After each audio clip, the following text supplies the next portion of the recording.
आम धारणा है कि किसी को जेल इसलिए भेजा जाता है ताकि उसे उसकी गलती की सजा मिल सके और पछतावा हो। लेकिन झारखंड में अधिकारी, नेता और कारोबारी जेल जाने के बाद राजा महाराजा जैसा जिंदगी गुजारते हैं। ऐसा लगता है कि वह छुट्टी लेकर कुछ दिनों के लिए आराम करने और मौज मस्ती करने के लिए जेल आए हुए हैं। जेल से ही अपना साम्राज्य चलाने लगते हैं, चाहे मधुकोड़ा कांड हो या चारा घोटाला। और अब झारखंड में जो मनरेगा और जमीन घोटाले का मामला सामने आया, सभी आरोपी जेल में मौज मस्ती कर रहे हैं।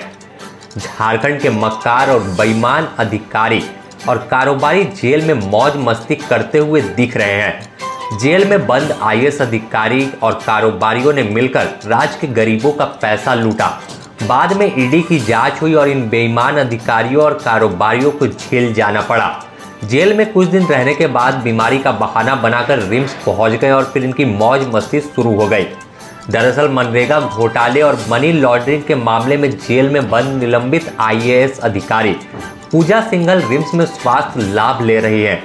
कह सकते हैं कि रिम्स को अपना घर बनाकर रह रही है। जेल तो वह नाम का गई है। बिरसा मुंडा केंद्रीय कारा में कम और रिम्स में ज्यादा वक्त उनका बीतता है। मालूम हो कि जून माह में चक्कर की शिकायत के बाद पूजा सिंघल को रिम्स में भर्ती कराया गया था। उनका इलाज न्यूरोलॉजी विभाग में चल रहा था। सूत्रों की माने तो फिलहाल पूजा सिंघल पूरी तरह से स्वस्थ हैं। अब किसी तरह की कोई शिकायत उन्हें नहीं है। बावजूद अब भी रिम्स को अपना डेरा बनाकर बैठी हुई है। यह अकेले रिम्स में मजा नहीं मार रही है। जमीन हेराफेरी मामले में जेल में बंद विष्णु अग्रवाल भी जेल जाने के बाद शुगर और बीपी बढ़ गया, जिसके बाद 23 अगस्त को जेल से रिम्स लाया गया। लेकिन विष्णु भी रिम्स में करीब 2 माह से पड़े हैं। विष्णु अग्रवाल वह कारोबारी है जो रसूख के बल पर गरीब आदिवासियों की जमीन पर कब्जा करते थे। रातों रात खाली जमीन पर दीवार खड़ा करा दिया करते थे।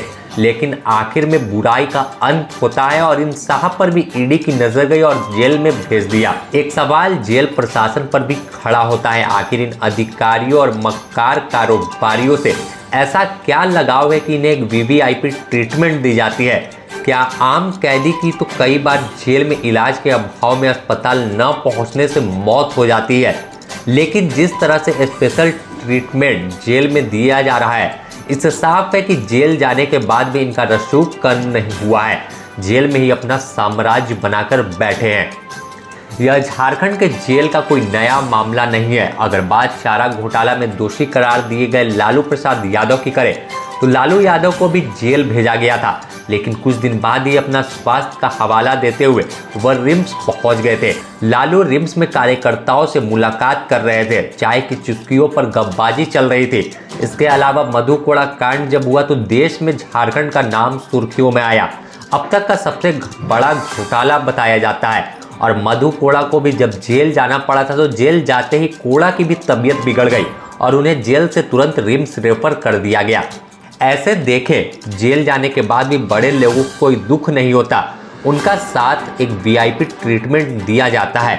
रिम्स में हाली मुहाली लगे रहते हैं। बस एक राजा का हुक्म होना चाहिए और वह चाय, नाश्ता, पानी तमाम चीज लेकर उनके सामने हाजिर हो जाते हैं। ऐसे में अब देखना होगा ईडी को भी कि ईडी जब वह स्वस्थ है, ईडी ने जेल भेजा आरोप में, तो वह रिम्स में स्वास्थ्य लाभ क्यों ले रहे हैं? क्या रिम्स के डॉक्टरों पर भी दबाव है कि इनके स्वास्थ्य की हालत को खराब बताया जाए? फिलहाल जो जानकारी है कि यह दोनों लोग पूरी तरह से स्वस्थ हैं, बावजूद इसके रिम्स में पड़े रहना समझ से परे है। Bureau report, the news post, Ranchi.